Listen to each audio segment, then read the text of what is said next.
Posterior smooth part আর anterior rough part. পার্টে হাত দাও। অ্যান্টেরিয়র স্মুথ পার্ট এই পাশে স্যার, এই হ্যাঁ এইটুকু। এই যে কারণ এই দুই পাশে চলে গেছে কাটার কারণে রাইট অ্যাট্রিয়াম কিন্তু এই দেখো স্মুথ পার্ট এইটা, তাহলে পোস্টেরিয়র স্মুথ পার্ট এখন যখন লাগাও posterior smooth anterior rough. Smooth থাকবে তো, কারণ কি সুপিরিয়র ভেনা কাপা ইনফিরিয়র ভেনা কাপা তো পিছন দিক থেকেই তো আসতেছে, তাই না? তাহলে এই যে পোস্টেরিয়র স্মুথ পার্টটা হাত দাও, এই যে এটা, এই যে স্মুথ এটা রাফ হবে, এটা স্মুথ। কি কোনটা স্মুথ? দেখি। আচ্ছা তুমি আগে ইয়ে করো, হ্যাঁ ঘোরাও, ঠিক আছে ঘোরাও ঘোরাও ঘোরাও। হ্যাঁ তাহলে আমাদের এটা কি সামনে না? সামনে, এইটা সামনে আর এইটা পিছনে, ঠিক আছে? তাহলে এইটা হবে, এইটা স্মুথ পার্ট আর এটা হবে রাফ পার্ট। আচ্ছা দেখা যাচ্ছে তো, দেখা যাচ্ছে এইভাবে কাটা হবে, কাটা হবে তো ভেনা কাপা সহ। এই এটা সহ কাটলে এর মধ্যে এই মাসকুলে পেকটিন আচ্ছা দাও, আমাদের অত কঠিন করার দরকার নেই। তোমরা এখানে এই যে আঙুলটা দিবা সুপিরিয়র ভেনা কাপাতে, এইভাবে তোমার আঙুল দিবা সুপিরিয়র ভেনা কাপাতে, আর এই যে এইটাই হচ্ছে স্মুথ, এই যে এইটাই স্মুথ, এই ভিতরেরটা স্মুথ, ভিতরেরটা স্মুথ আর সামনেরটা সোজা কথা। এই যে স্মুথ মানে আমাদের লাঠিটা গেল না, যে ওয়াল দিয়ে ঘেঁষে চলে গেল, এইটাই হলো স্মুথ পার্ট। এবং স্মুথ পার্টটা এক্সটেন্ড করবে এইভাবে, কারণ নিচে তো ইনফেরিয়র ভেনা কাপা আছে, উপরে সুপিরিয়র ভেনা কাপা, তাহলে সুপিরিয়র ভেনা কাপা ইনফেরিয়র ভেনা কাপা ব্লাডটা যে ফ্লো করতেছে এটি স্মুথ পার্ট দিয়ে ফ্লো করতেছে, ঠিক আছে? আর সামনেরটা হচ্ছে রাফ পার্ট। এখন রাফ পার্টের যে ইয়াগুলো আছে আমরা এই যে দেখো এমন হবে স্যার, এই তো এই smooth part, posterior smooth part, এই ইনফেরিয়র ভেনা কাপা, এই সুপিরিয়র ভেনা কাপা, হ্যাঁ, হ্যাঁ, এইটুকু তাই তো এই smooth বলতেছি, part, এই যে এইটুকু ঘুরে সামনে যাবে স্যার কিছুটা, এই কারণে এইটা রাফ পার্ট সামনেই থাকবে। এই দেখো এই রাফ পার্টের সব থেকে চেনার উপায় এই যে দেখছো না, এটা মাস্কুলাই পেকটিনাটি, দেখছো কিরকম ব্যান্ড, চুলের ব্যান্ডের মতন মনে হচ্ছে চুল বোঝা যাবে। পাশে থাকে এই যে যেটা, হ্যাঁ। আর কিসটা টার্মিনালিস যেটা এখানে এই বর্ডারটা তুমি যদি লাগাও, হ্যাঁ লাগালে স্যার এখানে এই যে এখানেও কিন্তু এই রাফ পার্টের কিছু অংশ এসেছে, এই যে হ্যাঁ লাগাও লাগাও, এই যে এই জায়গাটাই, এই যে বর্ডারটা না, এইটা ক্রিস্টা টার্মিনালিস, ক্রিস্টা টার্মিনালিস, তাহলে এইটা হচ্ছে মাস্কুলাই পেকটিনাটি। আর স্যার ইন্টারঅ্যাক্টিয়াল সেপ্টামের ভিসারগুলো কি দেখা এবং যাবে? ইন্টারঅ্যাক্টিয়াল সেপ্টাম, এই যে এইটা স্যার, কারণ এটা পোস্টেরিয়র স্মুথ পার্ট আর রাফ আর এই রাফ পার্ট আলাদা করতেছে এইটা। এটা, হ্যাঁ এই যে তার মানে ব্যান্ডই তো একটা দেখা যাচ্ছে, সো এইটা হবে, এই যে এটা এই ক্রিস্টা টার্মিনালিস, পেকটিনাটির সামনে আর এটা মাস্কুলার পেকটিনাটি, আর এটা হচ্ছে ক্রিস্টা টার্মিনালিস। হ্যাঁ তার কারণ এই যে ও একটা ভালো কথা বলছে, ক্রিস্টা টার্মিনালিস কিন্তু স্মুথ পার্ট এবং রাফ পার্টকে সেপারেট করছে। এই যে দেখে নাও সবাই, এইটা হচ্ছে ক্রিস্টা টার্মিনালিস, এই যে এটা, এই যে হোয়াইটিশ কালারের যেটা, হ্যাঁ, এবং এইটা হলো এই পোস্টেরিয়র স্মুথ পার্ট এবং অ্যান্টেরিয়র। যদি তুমি ঘোরাও, দেখছো অ্যান্টেরিয়র হয়ে যাচ্ছে না, একটু ঘোরাও, এই যে এটা, হ্যাঁ এই যে অ্যাকচুয়ালি আমার রকম না, অ্যান্টেরিয়র রাফ পার্ট আর পোস্টেরিয়র স্মুথ পার্ট থেকে ডিভাইড করছে, এটা হচ্ছে তোমার ক্রিস্টা টার্মিনালিস, ক্রিস্টা টার্মিনালিস। আর এখানকার রাইট অ্যাট্রিয়াল ওয়ালের যে মাসল, হ্যাঁ সেই মাসলটা আবার ফোল্ডিং হয়ে গেছে, এটা হলো মাস্কুলার পেকটিনাটি। এই ফোল্ডিং এর উদ্দেশ্য কি, দরকার কি? তোমার হচ্ছে যে আমাদের ব্লাড ফ্লো হচ্ছে না, যাতে এখানে টার্বুলেন্স না হয়, সেটা কি সে প্রিভেন্ট করে, টার্বুলেন্সকে প্রিভেন্ট করার জন্য, ঠিক আছে? আচ্ছা, মাস্কুলাই পেকটিনাটি, স্যার এইটা কি করোনারি সাইনাস? করোনারি সাইনাস, হ্যাঁ এই যে এটা, এই যে করোনারি সাইনাস, কারণ এটা অনেকটা ইন্টারঅ্যাক্টিয়াল সেপ্টামের কাছাকাছি এবং তোমার নিচের দিকে থাকে। এই যেখানে ইন্টারভেন্ট্রিকুলার সেপ্টাম শুরু হলো না, তাহলে তার ঠিক উপরে আছে, খেয়াল করছো? তাহলে এটা হচ্ছে করোনারি সাইনাস। আর কি কি থাকে ওখানে?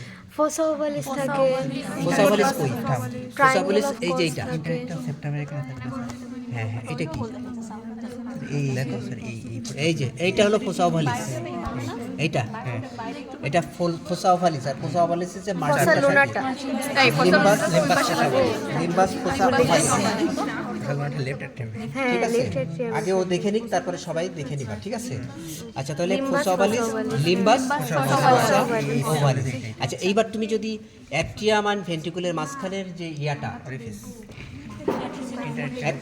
এটা কি বলে? Atrioventricular আমরা এটা কি বলি? ভাল্ব। tricuspid তাহলে mitral valve and tricuspid valve যদি বের করতে বলে, বের করতে পারবে? এই যে এটা, এটা তো ট্রাইকাসপিড ভালভ। এটা ট্রাইকাসপিড ভালভ। এই যে দেখছো, এখানে দেখো, এই যে প্রজেকশন, এইটাই হলো ভালভ। হ্যাঁ, এই যে দেখো, হাত দাও, এটা ছিঁড়ে ফেলে না, সুন্দর আছে। আর তো রাফ হ্যান্ডলিং করলে ছিঁড়ে যাবে রে বাবা। এটা মনে হয় যে তুলার গায়ে হাত দিবে যেরকম, বা একটা জন্ম নেওয়া বাচ্চার, হ্যাঁ, বডিতে যেভাবে ধরতে হবে তোমার এইটাইভাবেই ধরতে হবে। যেভাবে তুমি হ্যান্ডেল করছো দুদিনও থাকবে না। এই জন্য ওরা নতুন টিচাররা তোমাদের দেয় না, বুঝতে পারছো? কারণ এগুলো পরীক্ষার সময় না হলে তখন তোমরাই ফেল করবা। এই জন্য আমরা এইগুলো আবার রেখে দিই যে কিছু ভালো জিনিস রাখার জন্য, ঠিক আছে? So this is the valve. এখন ভালভ এখানে ট্রাইকাসপিড মানে তিনটা কাজ আছে। এই দেখো, এটা কি বলে? কর্ডা টেন্ডেনি। হলো না জন্য এটা হচ্ছে কর্ডা টেন্ডেনি। আচ্ছা, কর্ডা টেন্ডেনিটা আবার যে একটা মাসেলের সাথে, এই যে এইটা হচ্ছে প্যাপিলারি মাসেল। এই যে দেখছো, গোল গোল গোল গোল, এই যে রাউন্ডেড সুতার রিয়া, এইগুলো হচ্ছে প্যাপিলারি মাসেল। এখানে তিনটা, সামনে একটা, পিছনে একটা, সেপ্টাল একটা, ঠিক আছে? একইভাবে এপাশেও আছে। এই যে এইটা, এখানে আরো সুন্দর বোঝা যাচ্ছে।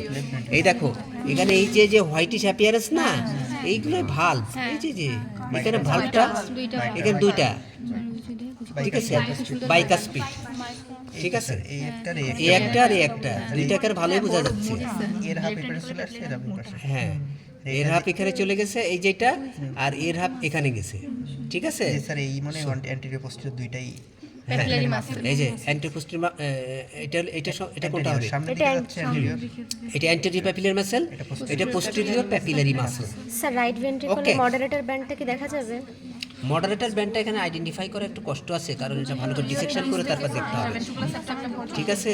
এই ভিতরে যে হয়তো দেখা যাবে, তারপর সেপ্টাম থেকে আসে, তো এই সেপ্টামের সাথে ব্লেন্ড করে গেছে। Anterior papillary. সো তাহলে এইগুলা হচ্ছে প্যাপিলারি মাসেল, আর এই সুতা হলো কর্ডা টেন্ডেনি। কর্ডা টেন্ডেনি। এবং অ্যাকচুয়ালি এই যে প্যাপিলারি মাসেল কিন্তু দেখো ভেন্ট্রিকুলার ওয়ালের মাসেলটাই প্রজেক্টেড হয়ে মডিফাই করে তারপরে কিন্তু প্যাপিলারি মাসেলটা হচ্ছে। হ্যাঁ, রিজ মানে কি দেখো, তোমার এই যেমন এটা একটা ব্রিজ। কোনটা? এই যে এটা ব্রিজ মানে কি, তোমার এই দেখো, এইটা এখানে যে কর্ডা টেন্ডেন এসে লেগেছে, তাহলে এখানে একটা পোর্শনিং, তাহলে মাঝখান দিয়ে একটা গ্যাপ আছে, ইট ইজ দ্য ব্রিজ। আর কিছু প্যাপিলারি মাসেল আছে যেখানে তোমার ওরকম ফিক্সড থাকে, ওখানে কোনো কর্ডা টেন্ডেনি লাগানো থাকে না, ঠিক আছে? সেটা একেবারে ফিক্সড থাকে, পিলারের মতো। এইগুলো বলে রিজ বলে, রিজ অ্যান্ড ব্রিজ। ব্রিজ মানে সেটা লম্বা এবং নিচ দিয়ে গ্যাপ থাকবে, এইটাই স্যার। ঠিক আছে? তাহলে এইটা হচ্ছে ব্রিজ। আর তোমার রিজ যদি দেখাতে চাও, দেখি এদিকে আছে কিনা। যা হোক, তোমার রিজগুলো যেটা, সেটা ছোট এবং ওয়ালের সাথে ফিক্স, বাকিগুলোই হবে কোনো আর কি। এই যেমন এই প্যাপিলারি মাসেলটা দেখছো, একটু উঁচু করো। আমরা তো এটা ওয়াল থেকে বের হয়ে গেছে না, বের হয়ে যাওয়ার কারণেই তো নিচে গ্যাপ হয়েছে, কিন্তু ওইগুলা ওয়াল থেকে অত বেশি বের হয় না, ওয়াল থেকে সামান্য একটু প্রজেক্টেড থাকে। এইগুলো ওয়াল থেকে প্রজেক্টে ওই মানে বের করা যাচ্ছে না, এইগুলো বের করা যাচ্ছে। হ্যাঁ, হ্যাঁ, হতে পারে। হ্যাঁ, এই যে যেটা, ঠিক আছে? So ridge and bridge. এই তারপরে তোমার হচ্ছে রাইট ভেন্ট্রিকুলার ইন্টেরিয়রটা ওরকমভাবে পড়বা। এখানেও দুইটা পার্ট আছে, smooth part and rough part. হ্যাঁ, তারপরে রাফটাকে আমরা বলি ইনফ্লোয়িং আর আউটফ্লোয়িং পার্ট। এবং এটা ডেভেলপমেন্টালি কিন্তু এরকম, ঠিক আছে? ডেভেলপমেন্টালি যেখানে ব্লাডের টার্বুলেন্স বেশি সেখানে রাফ, আর যেখানে ব্লাডটা স্মুথ ফ্লো করে সেটা হচ্ছে স্মুথ পার্ট। যেখানে ব্লাড হাই প্রেশারে যাবে সেটা হচ্ছে রাফ। যেমন দেখো, ওটা স্মুথ কেন হয়েছে? যখন ভেনাস রিটার্ন হচ্ছে, এটা তো অনেক স্মুথলি ব্লাডগুলো আসে ভেইন থেকে যখন হার্টে ঢোকে, এই জন্য ওটা স্মুথ। কিন্তু যখন অ্যাট্রিয়াম কন্ট্রাকশন করে ও ভেন্ট্রিকেলে ব্লাডটা পুশ করতেছে, তখন কিন্তু ওকে অনেক প্রেশার দিয়ে ব্লাডটাকে যেতে হবে, তাহলে ওখানে টার্বুলেন্স বেশি হবে না? এই জন্য যখন অ্যান্টেরিয়র পার্ট মানে কি, রাইট অ্যাট্রিয়াম থেকে ব্লাডটা রাইট ভেন্ট্রিকেলে আসবে, একইভাবে লেফট অ্যাট্রিয়াম থেকে ব্লাডটা লেফট ভেন্ট্রিকেলে আসবে, তখন ওকে পুশ করতে হচ্ছে। যখন সে পুশ করতে হবে তখন ওই এরিয়াটা তখন রাফ তাহলে হয়েছে। তো স্যার লেফট ভেন্ট্রিকল থেকে যখন ব্লাড যাবে ওটা তো রাফ হওয়া উচিত, আউটফ্লো ইম্পার্ট, কারণ ওটা সারা শরীরে যাচ্ছে কিন্তু ওটা তো রাফ পার্ট না। ইনফ্লো তো ইনফ্লো পার্ট রাফ না, এটা ইনফ্লো আর আউটফ্লো তো ভেন্ট্রিকেল এবং অ্যাট্রিয়ামে আলাদা, বুঝো নাই? অ্যাট্রিয়ামে ব্লাডটা যখন আসছে তখন সেটা স্মুথ স্মুথ, ঠিক আছে, কিন্তু ভেন্ট্রিকেলে উল্টা হয়ে যাচ্ছে। কারণ ঠিক আছে স্যার, কিন্তু লেফট ভেন্ট্রিকল থেকে লেফট ভেন্ট্রিকেল কি বলো তো?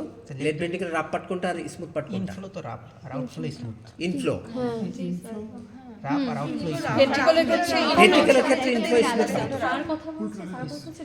আমি তো অ্যাট্রিয়ামকে আলাদা করছি, অ্যাট্রিয়ামের ইনফ্লো অ্যাট্রিয়ামের আউটফ্লো, আচ্ছা আচ্ছা এটা তো ভেন্ট্রিকেল মিলালে হবে না। অ্যাট্রিয়ামের ইনফ্লোটা স্মুথ, আউটফ্লোটা রাফ হচ্ছে, আর ventricular inflow smooth, outflow rough. ঠিকই তাই। ভেন্ট্রিকল ভেন্ট্রিকলের ইনফ্লো তাহলে হচ্ছে rough ventricular inflow rough, sir ভেন্ট্রিকলের ইনফ্লো রাফ আমি তো বলতে ভুল করলাম, কারণ তো তাই তো হবে, কারণ যখন আউটফ্লো রাফ হচ্ছে তাহলে আউটফ্লোর ব্লাডের ফোর্স বেশি না, তো যখন ভেন্ট্রিকল রিসিভ করবে ব্লাডটা তখন বেশি ফোর্সের দরকার হবে। তখন ওখানেও তো টার্বুলেন্সটা হবে, তো সেটাকে প্রিভেন্ট করার জন্য তাহলে ওর ইনফ্লোটা রাফ হচ্ছে। ঠিক আছে স্যার, বুঝতে পারছি। অ্যাট্রিয়ামের আউটফ্লো যদি রাফ হয় তাহলে ভেন্ট্রিকুলার ইনফ্লো অবশ্যই রাফ হতে হবে, কারণ না হলে তো ও তো সিরিয়াস চলে যাবে। একটা মনে রাখি ওটা না, এবার হয়েছে ক্লিয়ার। স্যার আমি বলতে পারছি, ভেন্ট্রিকল থেকে যে পুরো পুরো বডিতে যাবো বডিতে আমি এখানে বলছি। এখন এখানে তো ওখানে তো স্মুথ। হার্টের উপর তো ক্ষতি হচ্ছে না, মানে প্রেশার দিয়ে ছেড়ে দিচ্ছে, চলে যাচ্ছে ব্লাড, কিন্তু এখানে ব্লাড জোরে এসে এখানে ভেন্ট্রিকল এসে জোরে তোমার এখানে যখন এই যে পানিটা এসে আরেকজনকে ধাক্কা দিবে তখন ওকে তো রেজিস্ট করতে হবে, তাহলে সে ভেন্ট্রিকুলার বেড়ে রেজিস্ট যাচ্ছে। করবে। আর যখন হাই প্রেসারে ব্লাডটা বেরিয়ে যাচ্ছে তখন ওকে তো কেউ বাধা দিচ্ছে না, হার্টের পড়তেছে না প্রেশারটা। ও তো কেউ বাধা দিচ্ছে না, ও তো তুমি যত ফোর্সই দাও না কেন ও তো ডিস্ট্যান্ট চলে যাবে, ও তো ওখানে কেন ইমিডিয়েট কোনো বাধা তার নাই। এই জন্য হার্ট ভেন্ট্রিকেলের ক্ষেত্রে ইনফ্লোটা হবে রাফ অ্যান্ড আউটফ্লোটা হবে স্মুথ, কারণ আউটফ্লো যখন যাচ্ছে তখন তো সে একটা আর্টারিয়াল সিস্টেমে চলে যাচ্ছে, ওখানে তো তার কেউ ব্যারিয়ার নাই। আর এখানে তো যখন তোমার অ্যাট্রিয়াম একটা কনজেস্টেড জায়গায়, লেফট অ্যাট্রিয়াম কি ভেন্ট্রিকেল এতটুক না, ওখানে যে ধাক্কা দিবে তো ওয়ালে ধাক্কা দিবে, কাজে ওর ফোর্সকে কমাতে হবে, এই জন্য ওটা রাফ, রাফ ইনফ্লোয়িং পার্ট। ইনফ্লো পার্টটা রাফ হবে ভেন্ট্রিকেলের। বুঝে গেছে? ক্লিয়ার হয়েছে? বুঝতে পারছো তো? জাস্ট উল্টা, অ্যাট্রিয়ামের উল্টা হবে।